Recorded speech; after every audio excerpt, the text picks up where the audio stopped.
베드로후서 3장 8절부터 13절입니다.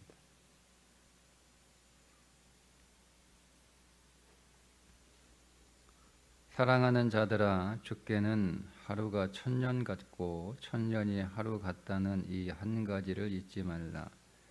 주의 약속은 어떤 이들이 더디다고 생각하는 것 같이 더딘 것이 아니라 오직 주께서는 너희를 대하여 오래 참으사 아무도 멸망하지 아니하고 다 회개하기에 이르기를 원하시느니라.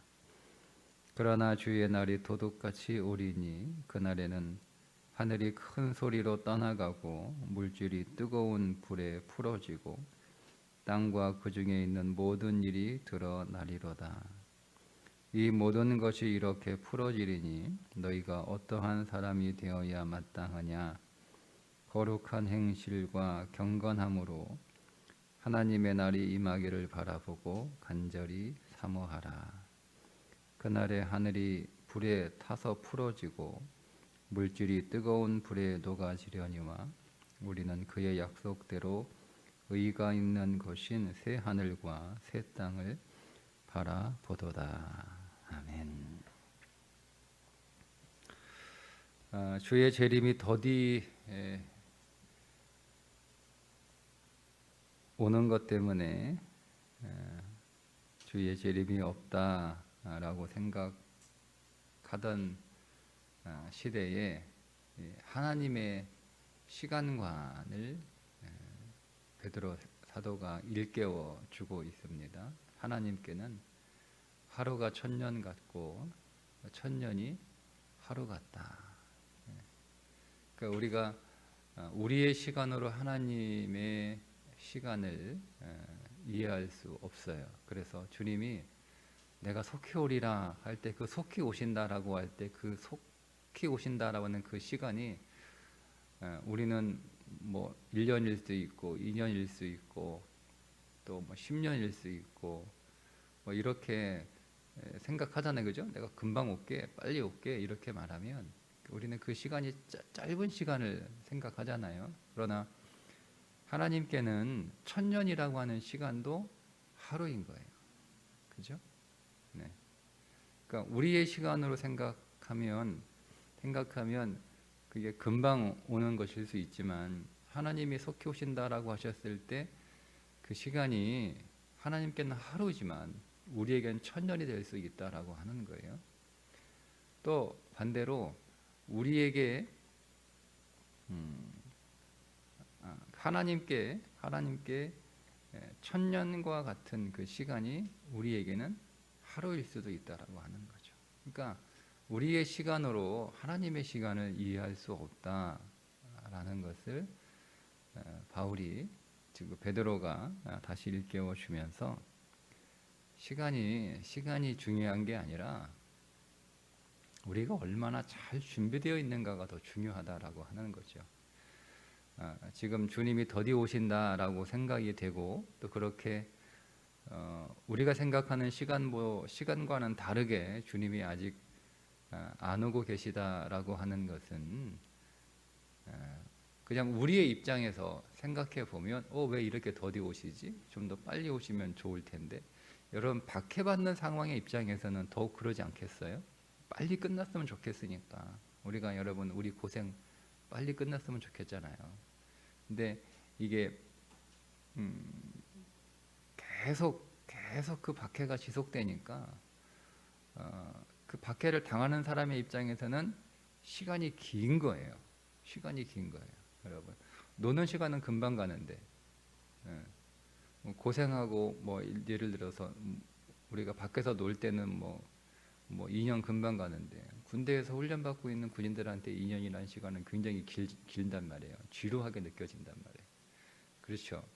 네, 우리가 밖에서 막 놀고 막 이렇게 할 때는 시간 금방 가는데 병원에 누워 있으면 시간이 정말 안 가요. 그죠? 시간은 똑같이 가잖아요. 내가 병원에 있다고 내 시계가 늦게 가는 것도 아니고 내가 밖에서 논다고 했을 때 시계가 빨리 가는 것도 아니고 시계는 항상 똑같이 가는데 사람이 느끼는 게 다른 거예요. 그런 것처럼 박해를 당하는 사람들의 입장에서는 이 주님이 정해진 시간에 오시는 것이다 하더라도 굉장히 더디 오시는 것처럼 느껴지죠. 그 박해를 당하고 있으니까. 그런데 그럼에도 불구하고 주님이 더디 오시는 것처럼 느껴지는 것을 우리의 입장에서 어떻게 이해하면 좋으냐면, 주님이 오래 참으셔서 많은 사람들이 여기서 두 가지 의미가 있어요.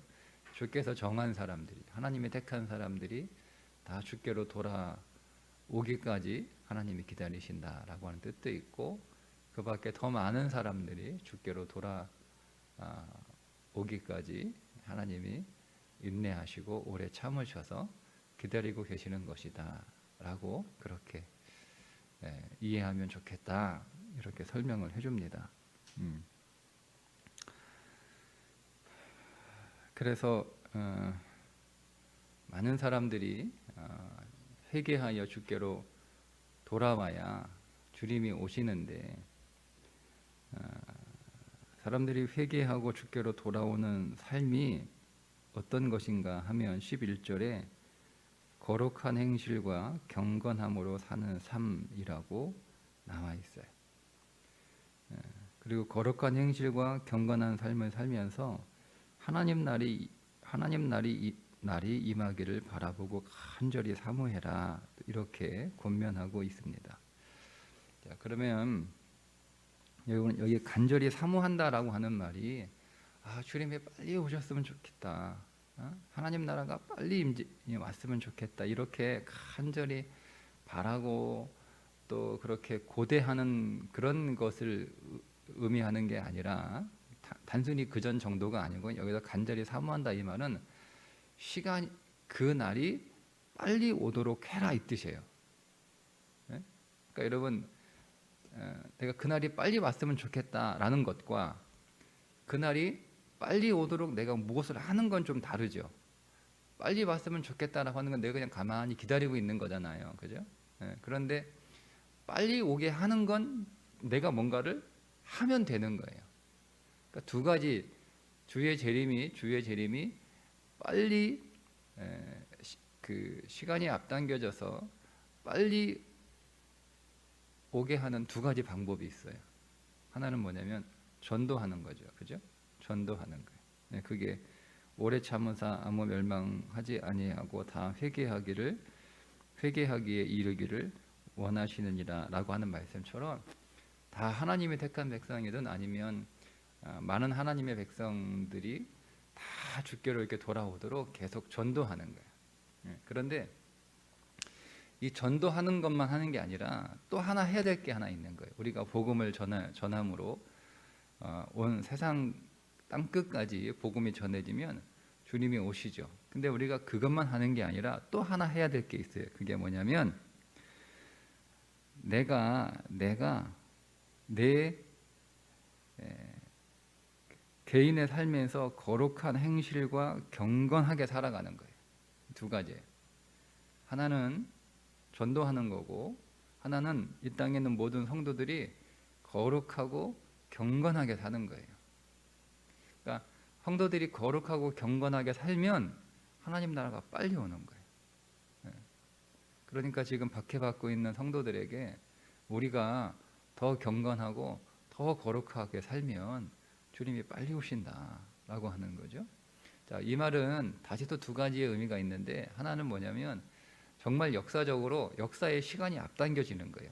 이 땅에는 많은 그리스도인들이, 말 있는 그리스도인들이 다 거룩하고 다 경건하게 정말 신실하게 잘 살면 주님 빨리 오세요. 그러니까 주님 빨리 오기를 기다리는 사람은 거룩하고 경건하게 그렇게 정말 신실하게 믿음 생활 잘 하면 됩니다. 그러면 주님 빨리 와요. 두 번째는 역사적으로 시간이 앞당겨지는 것뿐만 아니라, 그와 어떤 의미가 있냐면 실제로 내 인생 안에는 주님이 빨리 오는 거예요. 여러분, 내가 거룩하게, 내가 경건하게, 내가 신실하게 하나님 앞에서 여러분 열심히 살면 이 역사의 시간 안에서 주님은 더디 오실지 모르지만 이미 내 안에는 주님이 찾아오시는 거예요. 주님이 찾아오시는 거예요. 그건 똑같죠, 여러분. 내가 이 역사에 주님이 더디 오신다 할지라도 주님이 내 안에 먼저 오시면 주님은 오신 거잖아요. 그게 뭐가 달라요? 차이가 없죠. 근데 여러분, 역사에 주님이 오셨는데 내 안에는 주님이 오시지 않았어. 그러면 이거는 심각한 거예요. 그렇지 않습니까? 그죠?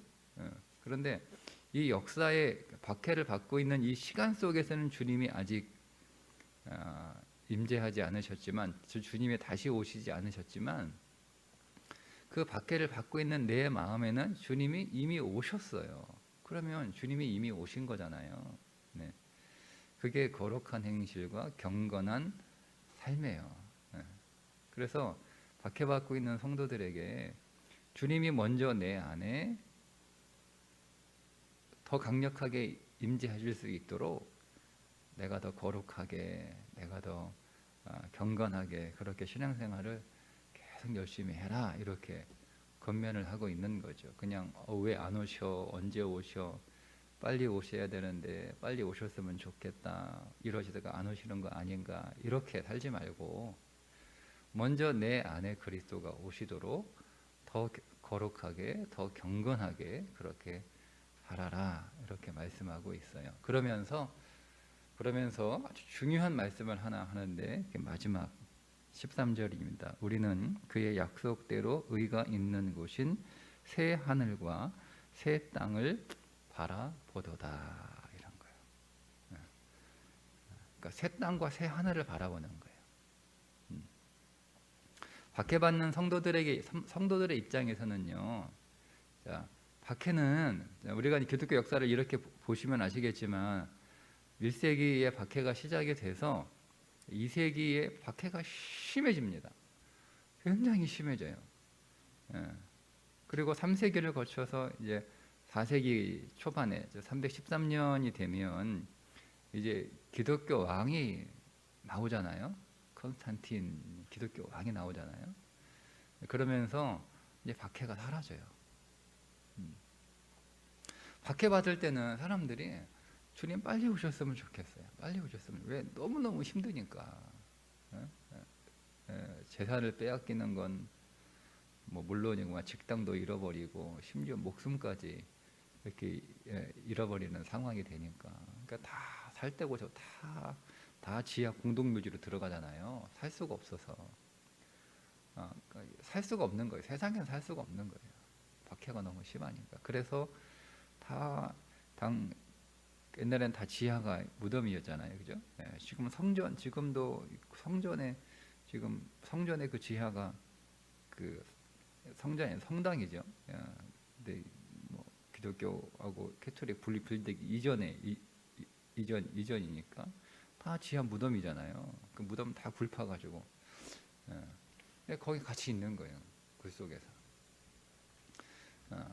그러니까 얼마나 주님이 오시기를 기다렸겠어요. 빨리 오시기를 한번 생각해 보세요. 네?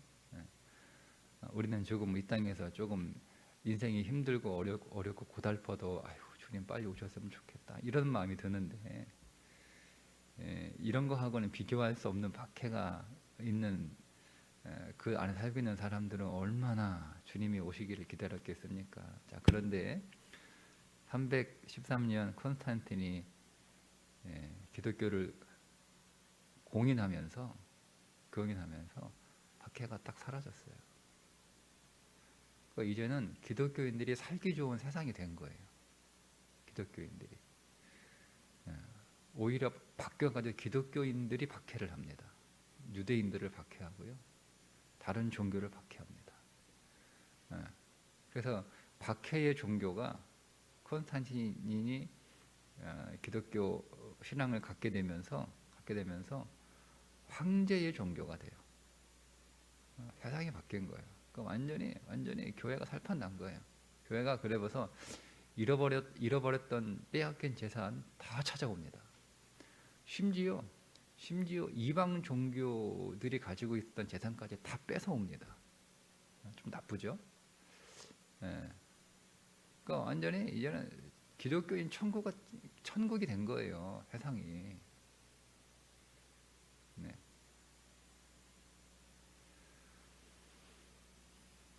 이 말씀이 무슨 말씀이냐면, 여러분 그렇게 되면 주님 안 기다리겠죠. 살판 났는데 뭐 주님 기다려요. 주님 웬만하면 좀 늦게 오세요. 힘들 때는 빨리 오세요. 살기 좋을 때는 주님 좀 늦게 오세요. 주님 좀 늦게 오셔도 됩니다. 좀 천천히 오셔도 됩니다. 그죠? 그렇지 않겠어요? 네. 네. 13절의 말씀이 뭐냐면, 여러분 오늘 우리의 상황이 조금 좋아지고 우리의 형편이 조금 나아지고 내가 사는 게 조금 나아지는 게 우리 인생의 근본적인 해결은 아니라는 거예요. 우리 인생의 근본적인 해답은 뭐냐면 새 하늘과 새 땅이 우리 가운데 임하는 거예요. 즉 주님이 반드시 다시 오셔서 새 하늘과 새 땅이 되게 하시지 않으면 우리의 인생은 결코 좋아지지 않는다. 그러니까 단지 내 삶의 어떤 부분들이 좀 더 좋아지고 좀 더 나아지고 형편이 좀 더 개선이 되고 생활이 좀 더 좋아지고 여러분 사람이 좀 더 좋아지고 환경이 좀 더 나아지고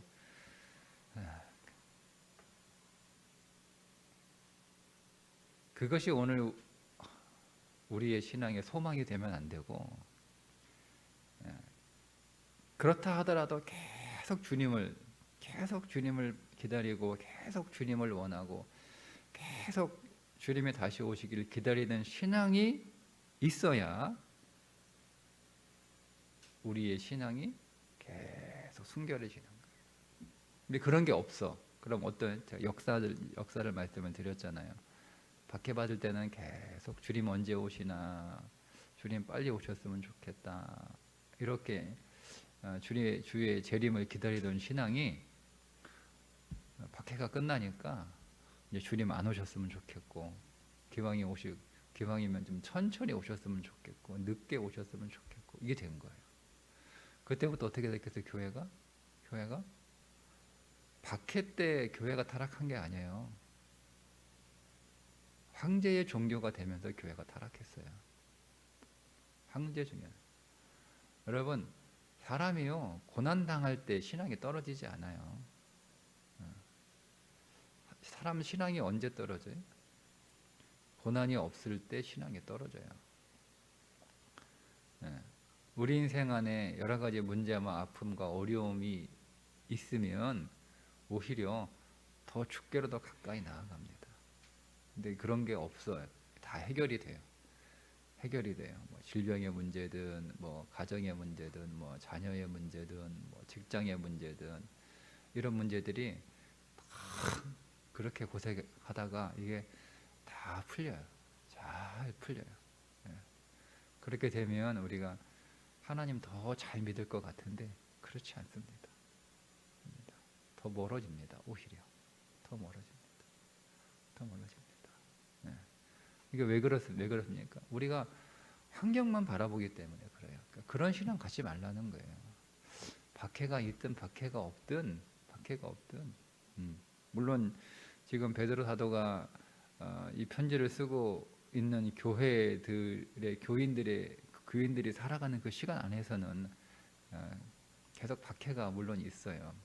근데 그렇다 하더라도 혹시 오늘 우리의 이 박해가 끝난다 하더라도 우리는 계속 사회가 조금 좋아지고 나라가 조금 좋아지고 그 환경이 좀 좋아진다고 해서 오늘 우리가 하나님 나라를 바라보는 주의 재림을 기다리는 그것이 약해지는 게 아니라 그거하고 상관없이 본질적으로 이 땅은 완전히 주님이 오셔서 새 하늘과 새 땅이 되지 않으면 우리 인생에는 해답이 없다. 그러니까 마찬가지예요. 우리의 신앙이요. 우리가 힘들 때는 이 상황이 너무 힘들고 어려우니까 우리는 계속 주님을 찾아요. 그죠? 계속 주님을 찾아요, 여러분. 그런데 우리는 상황과 상관없이 주님을 계속 찾는, 제대로 찾는 그런 신앙을 우리가 갖지 않으면 안 된다는 거예요. 이 상황이 끝나면, 상황이 해결되면, 문제가 해결되면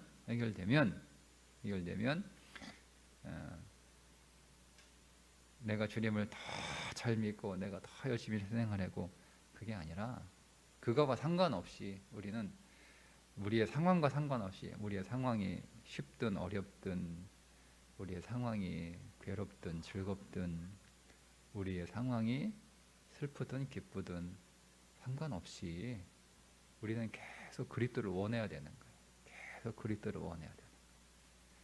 그래야 살아요. 그래야 살아요. 그러니까 그리스도를 계속 원하는 거예요. 그리스도를 계속 원하는 거예요. 그래서 계속 원하여 주님이 내 안에서 온전하게 임재하시고 내 안에서 주님이 충만하게 질 때, 그때 내 인생이 끝나는 거예요. 내 인생의 모든 것들이 다 끝나고 이제 내가 비로소 이 땅 위에서 주님과 동행하며 주님과 함께하는 천국과 같은 삶을 살아가는 거예요. 그 신앙이 중요하다라고 오늘 베드로 사도가 성도들에게 쓰고 있습니다. 저는 그래서 이 13절의 말씀이 너무 귀한 말씀이에요. 우리가 상황에 따라, 상황이 힘들면 주님을 더 기다리고, 상황이 좋으면 주님을 덜 기다리는, 상황에 따라 주님을 찾는 신앙이 아니라 상황과 상관없이 계속 주님을, 어쨌든 내 인생의 본질적인 문제는 상황이 달라졌다고, 상황이 고쳐졌다고, 상황이 좋아졌다고 해서 내 인생이 좋아지는 게 아니라 주님이 내 안에 충만히 임재하셔야만 내 인생이 좋아지는 거예요. 이게 본질이에요. 주님이 더 임하셔야 되고, 주님이 내 안에 더 들어오셔야 되고, 내가 주님 안으로 더 들어가야 되고, 그래서 내가 주님 안에 더 깊이, 더 물에 빠져도 더 깊이 주님 안으로 더 이렇게 들어가는 것이 내 인생의 문제의 본질이 해결되는 것이다 라고 하는 그 신앙, 그죠? 네, 우리 거기까지 가야 되는 거예요. 거기까지. 그래서 오늘 우리가 우리의 상황 때문에 주님을 찾게 된 것을 기뻐하고 감사하고, 그러나 주님, 이 상황은 반드시 언젠가 끝나요. 지금 여러분들이 겪고 있는 그 고통들은, 어려움들은 언젠가 해결됩니다. 좀 걱정하지 마세요. 그거 너무 두려워하지 마세요. 그게 뭐 한도 끝도 없이 계속 가지 않아요. 하나님이 정하신 때가 되면 다 사라지고 다 해결되고 다 없어져요. 예. 중요한 건 그렇게 내 인생이 모든 고난이 끝나는 그 이후에도 내가 고난 당할 때처럼 그렇게 주님을 간절히 찾는 그런 신앙이 될 수 있도록, 주여 내가 이 고난 가운데 주의 임재를 맛보게 하시고 주의 사랑을 경험하게 하시고 주님이 내 안에 임재하시는 그 놀라우신 그 생명을 기뻐하고 즐거워하고 맛보는 그 신앙을 주님 내가 경험하게 해 주옵소서. 이 기회거든요.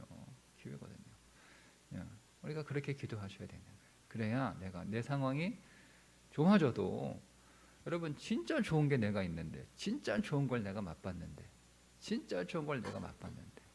삶이 조금 좋아진다고 진짜 좋은 걸 버리겠어요? 어떻습니까? 진짜 좋은 걸 내가 맛보면 삶이 조금 문제가 사라지고 고통이 사라지고, 그래서 문제가 해결돼서 내 삶이 조금 상황이 좋아졌다고 해서 우리가 그거보다 더 좋은 게 내 안에 있는데 우리가 그거를 따라가지는 않아요. 근데 우리 신앙이 그래야 되는 거예요. 그렇게 그리스도를 더 알게 하라고 우리가 근데 여러분 실제로 수도원 운동이 언제부터 생겼냐면, 박해 때 수도원 운동이 생긴 게 아니에요. 박해 때 수도원 운동이 수도원 운동이 기독교가 공인되고 국교화되고 황제의 종교가 되고 신앙이 편해질 때, 그때 수도원 운동이 일어났어요. 그때 정말 그리스도를 원하고 정말 하나님을 찾는 사람들이 다 광야로 갔어요. 다 광야로, 사막으로. 이렇게 편하게 살다가는 내가 예수님 다 잃어버리겠다. 그때부터 된 거예요. 수도원 운동이. 수도원 운동이 그러니까 기독교가 번창하고 황제의 종교가 돼서 기독교가 살맛 나는 세상이 되었을 때 그것의 독이 무엇인지를 깨달은 믿음의 사람들이 다 광야로 갔어요. 광야로. 다 광야로. 어? 사람들이 자기를 찾지 못하는 광야, 다 깊은 사람들이 찾아오면 더 깊은 광야로 들어가는 거예요. 뭐 하기 위해서? 그리스도와 친밀하게 교제하기 위해서. 세상이 너무 편하고 좋으니까 그리스도와 교제하고 친밀하게 주님과 사귀는 그 시간이 너무 방해를 받는 거예요. 그러니까 내가 너무 좋은 것, 너무 필요한 것, 이게 세상의 달콤한 이 군것질 때문에 입맛 다 잃어버릴까 봐서 그게 들어간 거예요. 그래요. 수도원 운동이 고난 받고 박해당할 때 생긴 게 아니에요. 기독교가 살판 났을 때 그때 생긴 거예요. 그러니까 그 기독교의 영성을 우리가 계속 이어받아야 되는 거예요. 우리가. 그러니까 여러분, 정말 살아있고 정말 생명 있는 그리스도인들은 고난 당할 때는 뭐 다 주님 찾잖아요. 그죠? 네. 근데 그 고난의 문제가 주의 은혜로 다 해결이 되고, 그래서 우리 안에 정말 영적으로만 평안이 오는 게 아니라 육신적으로도 다 평안이, 살림살이가 참 이렇게 좋아지고 하는 때라도 우리는요, 그게 절제의 영이에요. 절제하고 주님과 더 깊은 사귐 안으로 들어가는 그 영성이 기독교 영성이에요. 그 우리가 계속 이어가야 되는 거예요. 이어가야 되는 거예요. 오늘 사도가 오늘 13절 주시는 말씀이 그 말씀이에요. 오늘 저와 여러분이 그렇게 이 고난의 때에 우리가 주님을 더 맛보고 주님의 은혜를 더 경험하고 그분의 사랑을 여러분 더 우리 안에 체험하는 그런 은혜의 시간 꼭 되셔서, 이게 다 끝나잖아요. 그죠? 끝나는 그때 우리가 주님을 더 찾고 우리 인생 안에, 우리가 일부러 내 인생 안에 광야를 만들어 놓고 그 광야 안으로 주님과 1대1로 만나는 시간들을 꼭 마련해 놓을 수 있는 그런 영성으로 잘 준비되시기를 주님의 이름으로 축복합니다. 기도하겠습니다. 하나님 아버지, 오늘 주님이 속히 오시도록 거룩한 행실과 경건함으로 살게 하셔서 먼저 내 안에 주님이 충만히 임하기를 원합니다.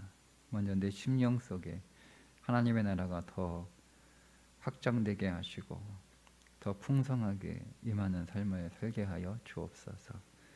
그래야 하나님, 이 고난의 때가 언젠가 반드시 끝날 텐데 우리가 지금 그리스도를 더 맛보게 하시고 그리스도를 더 경험하게 하시고 그리스도의 세상을, 그리스도의 사랑을 더 체험하게 하셔서 그리스도의 그 놀라우신 그 신비로운 생명을 우리 가운데 충만히 채워 이 고난이 끝난 이후에도 주님과의 친밀한 교제가 끊이지 않고 더 깊이 들어가는 그 영성을 소유한 자들로 훈련되게 하여 주옵소서.